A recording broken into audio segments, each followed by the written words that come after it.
நாளைய வகுப்பில் தைத்திரிய உபனிஷத்தை போதிப்பதற்காகத்தான் நம் குருநாதர் யாதவ பிரகாசர் ஓய்வு ஒளிவின்றி குறிப்புகளை எடுத்துக்கொண்டிருக்கிறார்.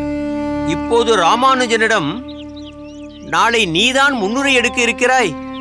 இது குருநாதரின் உத்தரவென்று இல்லாத ஒன்றை சொல்லியிருக்கிறேன். என்னையா சொல்கிறீர்? அதுதான் சம்பூரணம். நாளை நடக்கப் போவதை பார். குருநாதர் புதிய பாடத்தை போதிக்க ஆவலோடும் மிடுக்கோடும் வருவார். அவர் வருகின்ற நேரத்தில் அதே பாடத்தை ராமானுஜன் முன்னுரையாக வழங்கி கொண்டிருப்பான். பிறகென்ன, குருநாதர் கோபத்தின் உச்சிக்கே போய்விடுவார். அதன் பிறகு ராமானுஜனின் அதிக பிரசங்க தனத்திற்கு பாடசாலையை விட்டே துரத்தி விடுவார். சம்பூர்ணம், உம் யோசனை பலமாக இருக்கிறது, அபாரமாகவும் இருக்கிறது.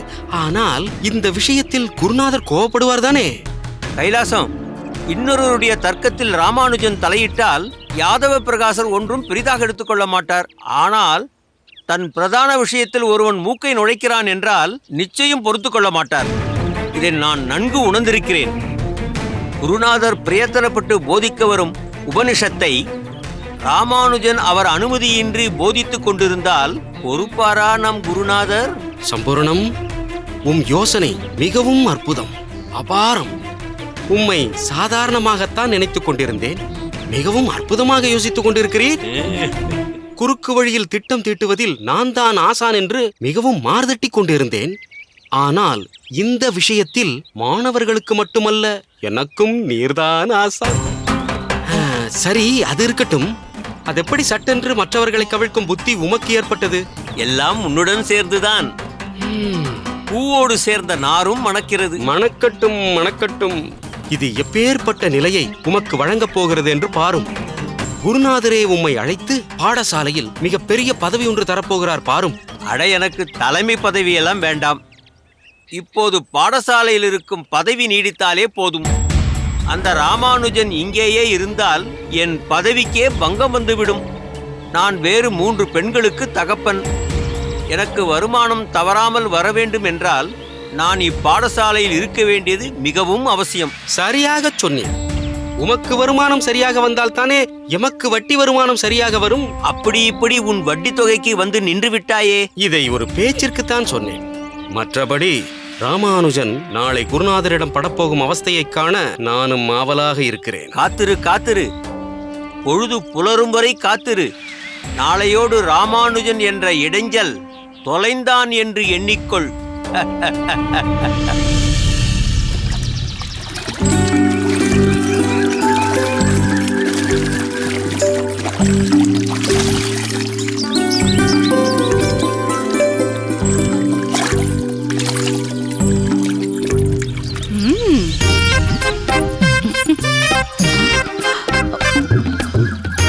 ஐயோ, பட்டு, இவள் கண்ணில் படாமல் சொல்ல வேண்டுமே. பிடித்து கொண்டால் விடமாட்டாள்.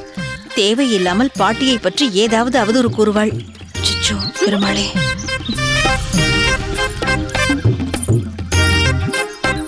அமுதா, ஏ அமுதா, அமுதா நில், நில் அமுதா. என்ன அமுதா, இந்த வயதில் இந்த உடலை வைத்துக்கொண்டு என்னை இந்த ஓட்டம் ஓட வைக்கிறாயே? பார்த்தும் பார்க்காதது போல் போகிறாய். அப்படியெல்லாம் ஒன்றுமில்லை பட்டு. நீ என்ன முன்பின் தெரியாதவளா, இல்லை பார்க்காதவளா, பழகாதவளா? மேலும் உன்னை பார்த்து நான் ஏன் ஓடி ஒளிய வேண்டும்? உன்னிடம் ஏதாவது கடன் வாங்கியிருக்கிறேனா என்ன ஓடி ஒளிய? கடனை பற்றியெல்லாம் என்னிடம் பேசாதே. எனக்கு அது அறவே பிடிக்காது. கடன் வாங்கவும் மாட்டேன், கொடுக்கவும் மாட்டேன். நான் கடமை உணர்ச்சி உள்ளவள், உழைப்பே உயர்வானது என்ற நம்பிக்கை உடையவள். சீதன விளையாட்டியாக இருந்தாலும் எனக்கென்று சில கொள்கைகள் உள்ளன. அதை என்றும் விட்டு கொடுக்க மாட்டேன். சரி, நீ கூறுவதையெல்லாம் ஏற்றுக்கொள்கிறேன். எனக்கு நேரமாகிறது, வருகிறேன். அமுதா, என்ன அவசரம் அமுதா? நான் பழைய பட்டுதான், பழகிய பட்டுதான். ஆனால் என்னிடம் ஏதாவது வித்தியாசம் தெரிகிறதா?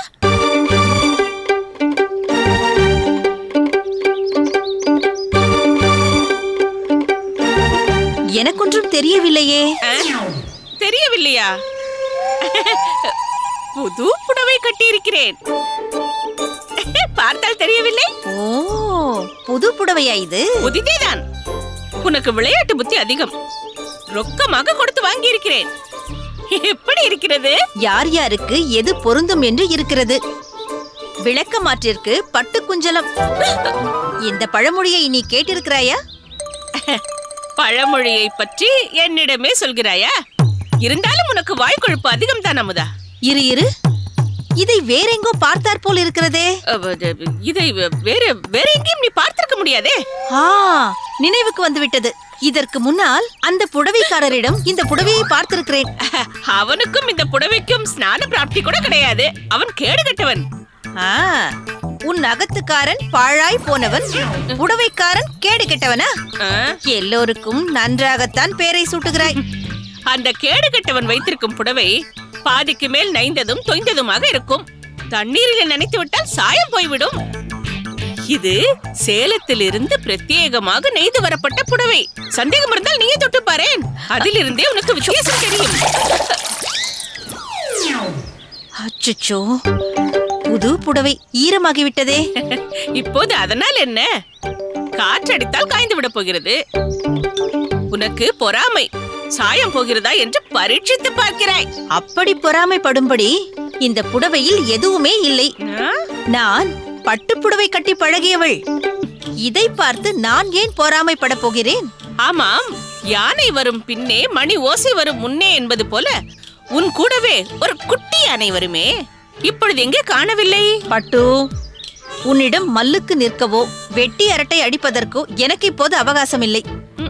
பாட்டியை பற்றி நீ இப்படி பேசுவதும் எனக்கு பிடிக்கவில்லை. நானும் ஒரு வேடிக்கைக்காகத்தான் சொன்னேன்.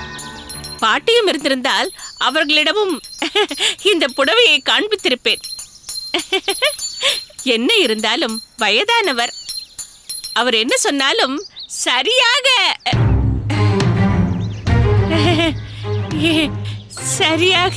இருக்கும்.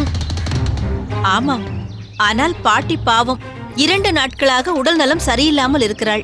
அவளுடைய மாற்று பெண்ணும். சரி சரி, இப்பொழுது எதற்கு இதெல்லாம் பேசிக் கொண்டிருக்கிறாய்? உனக்கு நேரம் ஆகிறது அல்லவா? நீ கிளம்பு. இல்லை, சொல்வதை முழுவதும் சொல்லிவிட்டு செல்கிறேன். அதை பிறகு கேட்டுக்கொள்ளலாமே. நீ இப்பொழுது புறப்படேன். என்னது இது? இத்தனை நேரம் என்னை இழுத்து வைத்து பேசிக் கொண்டிருந்தாய், இப்பொழுது விரட்டுகிறாய். உன்னை புரிந்து கொள்ளவே முடியவில்லையே. சில சமயங்களில் என்னையே என்னால் புரிந்து கொள்ள முடிவதில்லை.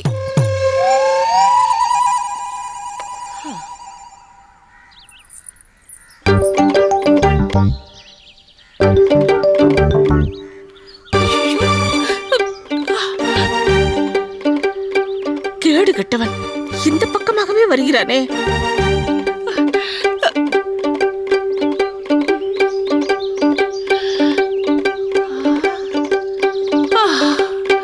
அப்பாடா, பட்டு, உன் நிலைமையை பார்த்தாயா? இந்த வயதிலும் இப்படியெல்லாம் ஓடி ஒளிய வேண்டியதாக இருக்கிறது. அந்த பாழாய் போனவனுக்கு கூட நான் இப்படியெல்லாம் பயந்தது கிடையாது. இந்த புடவைக்காரனை பார்த்து இப்படி பயப்பட வேண்டியதாக போய்விட்டதே. எல்லாவற்றிற்கும் காரணம் எனக்குள் உள்ள அந்த பாழாய் போன ஆசை, புது புடவை ஆசை.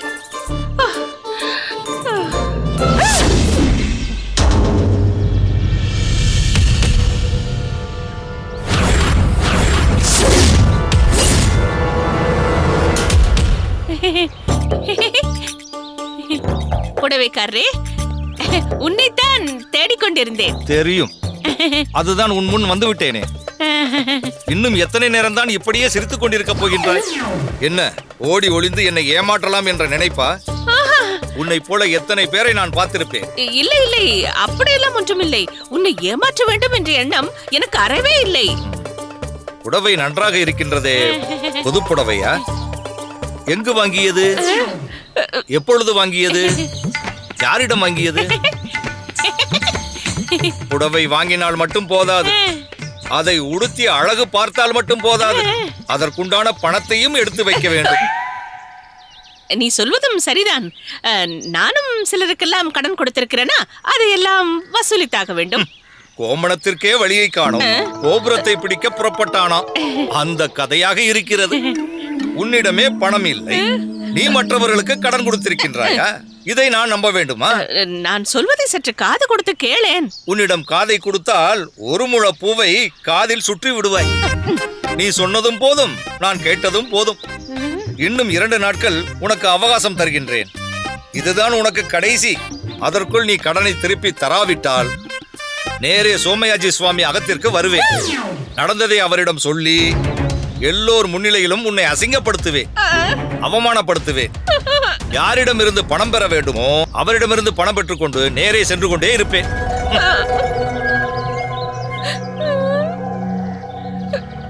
இது ஏதடா இது?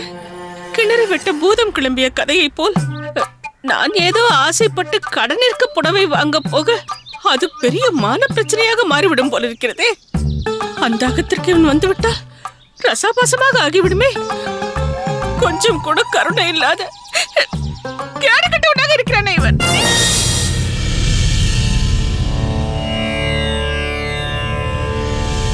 நெடியானே கடியார்களி நம்பி நின்னையே நினைத்திங்கிருப்பேனை கடியார் காளையரைவர் புகுந்து காவல் செய்த காவலை பிழைத்து குடிவேந்து உன்னடி கீழ் வந்து புகுந்தேன்.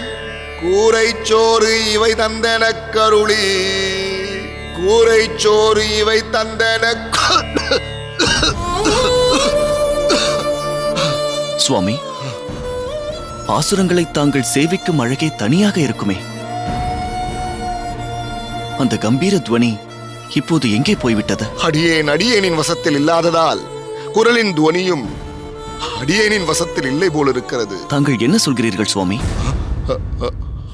அது அடியேன் என்ன சொன்னேன்? அது அது ஒன்றுமில்லை. உபவாசத்தால் அடியேனின் வசம் இழந்திருக்கிறேன் என்று சொன்னேன். திடுதிப்பென்று இந்த உபவாசத்திற்கு என்ன அவசியம் வந்தது சுவாமி? இன்னும் எத்தனை நாட்களுக்கு இப்படி உபவாசத்திலேயே இருக்கப் போகிறீர்கள்? 2-3 நாட்கள் தானே ஆகியிருக்கிறது. இன்னும் சில நாட்கள் ஆகும். ஆனால் தங்களை இப்படி பார்க்கும்போது ஏனோ மனதிற்கு மிகவும் கவலையாக இருக்கிறது. கோவிந்தா, அடியேனின் மீது செலுத்தும் சிந்தனையை விடுத்து நீ உன் கல்வியிலும் வித்தையிலும் உன் கவனத்தை செலுத்து. எதற்காக நீ இங்கு வந்து தங்கி இருக்கின்றாயோ அதன் பிரயோஜனத்தை நீ பெற்றாக வேண்டியது மிகவும் முக்கியம். கல்வி கற்பதில் ஒரு குறையும் வைக்கவில்லை சுவாமி. கல்வி வாழ்க்கைக்கு ஆதாரமானது போல் மனதில் அறியாமை இருள் நீங்கி அந்த பரந்தாமன் மீது பக்தி எனும் பேரொளி உதிக்க தாங்களும் மிகவும் இன்றியமையாதவர். அடியேனுக்கும் ராமானுஜர் அண்ணாவுக்கும் வழிகாட்டும் ஆசானாக திகழ்பவர். அப்படிப்பட்ட தாங்கள் காரணமில்லாமல் தங்களை வருத்திக் கொள்ள மாட்டீர்கள் என்பதை அறிவோம். இருப்பினும் ஒரு வாய் பழமோ சிறிது பாலோ அருந்தலாமே சுவாமி. ஆம் சுவாமி.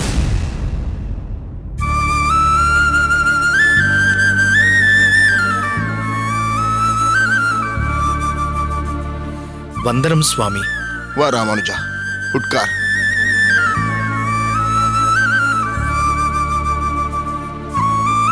கோவிந்தன் சொல்வதைத்தான் அடியேனும் சொல்வேன். சிறிது பாலோ பழமோ உட்கொள்ளுங்கள் சுவாமி. வேண்டாம் ராமானுஜா, அடியேன் ஒரு சொட்டு ஜலம் கூட அருந்த மாட்டேன். அப்படிப்பட்ட கடுமையான உபவாசம் இது. சுவாமி, நாங்கள் இதுவரை கண்டிராத ஒரு கோலத்தில் தங்களை காண்கிறோம். ஏன் சுவாமி உடலை வருத்திக் கொள்கிறீர்கள்? சரி, அதை விடு. பாடசாலை முடிந்ததும் உடனே மடத்திற்கு திரும்பி வருவாயே, இன்று ஏன் இவ்வளவு தாமதம்? கோயிலுக்கு சென்று வரதனை சேவித்து விட்டு வந்தேன் சுவாமி.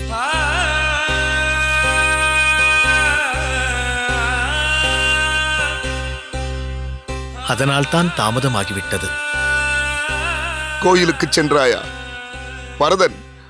வரதனை சேவித்தாயா? ஆம் சுவாமி. கோயிலுக்கு சென்று பட்டர் சுவாமிகள் கொடுத்த சிறு சேவைகளையும் செய்துவிட்டு வந்தேன். எப்படி இருக்கிறான் அடியேனின் வரதன்? எந்த வர்ணத்தில் பட்டாடை உடுத்திருக்கிறான்? மல்லிகையாலும் முல்லையாலும் என்றும் விரும்பி ஏற்கும் தாமரை மற்றும் திருத்துழாய் மாலை அலங்காரத்திலும் வரதனின் திருமேனியை தரிசித்தாயா? ஜுவாலையாய் ஜொலிக்கும் அவன் திருமுகப் பொலிவை கண்டு களித்தாயா? தரிசித்தேன் சுவாமி. வரதனை அடியேன் கண்குளிர தரிசித்தேன். ஆனால் என்ன? அந்த வரதனிடத்தில் குளிர்ச்சி இல்லை. பட்டாடை பச்சை வர்ணத்தில் அணிந்திருந்தார். ஆனால் அதில் ஏனோ ஒரு வசீகரத்தை அவர் காட்டாதது போல் இருந்தது. மாலைகள் சூட்டியவுடன் வாடிவிடுவதாக பட்டரும் தெரிவித்தார். வாடி விடுகிறதா? அப்படியானால் அடியேன் தொடுத்து கொடுத்த மாலையிலும் அவனுக்கு உகப்பில்லையா? வரதனுக்கு அடியேனை பிடிக்கவில்லை, அடியேனின் மாலையும் மணக்கவில்லை. என்ன சுவாமி சொல்கிறீர்கள்? தங்களை எப்படி வரதனுக்கு பிடிக்காமல் போகும்? தண்ணீரை பிடிக்காத மீன் எங்காவது இருக்குமா? மலரை நாடாத வண்டுகள் தான் இருக்குமா? வேரை பிரிந்த செடிகள் தான் வாழுமா? அதைப்போல் ஒப்பற்ற பக்தரான தங்களை எப்படி வரதனுக்கு பிடிக்காமல் போகும்? தாங்கள் ஏன் அப்படி ஒரு வார்த்தை சொன்னீர்கள் சுவாமி? ஏதோ வரதனை காணாத ஏக்கத்தில் அப்படி சொல்லிவிட்டேன். அதற்கெல்லாம் காரணத்தை ஆராயாதே. சுவாமி, கோயிலில் வரதனுக்கு நிவேதனம் செய்த பிரசாதத்தை அளித்தார்கள். வாங்கிக் கொண்டு நேரே இங்கே வந்துவிட்டேன். என்ன? வரதனின் பிரசாதமா? கொடு கொடு ராமானுஜா, கொடு.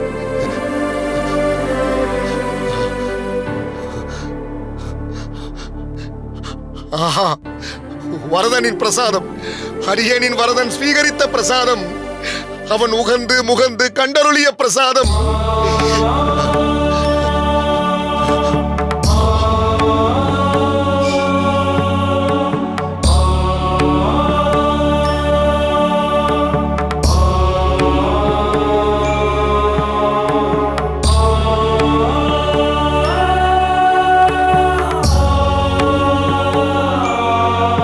ஆஹா ஆஹா, அமிர்தம் போன்றிருக்கிறது.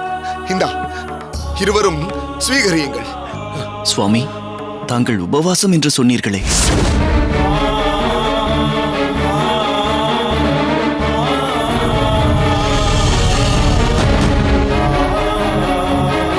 நாளை தைத்திரிய உபனிஷத்தை குருநாதர் யாதவ பிரகாசர் போதிப்பதற்கு முன் அதை பற்றிய முன்னுரையை உன்னை போதிக்கச் சொல்லி உத்தரவாகியிருக்கிறது. கலையரசனும் ஷாலினியும் காதலர்கள் என பாலசரவணனை தவிர மற்ற எந்த கதாபாத்திரத்திற்கும் தெரியாத அளவிற்கு இறுதி வரையில் திரைக்கதை அமைத்திருப்பது சிறப்பு. மொத்தத்தில் ராஜா மந்திரி சிரிக்க வைப்பவர்கள்.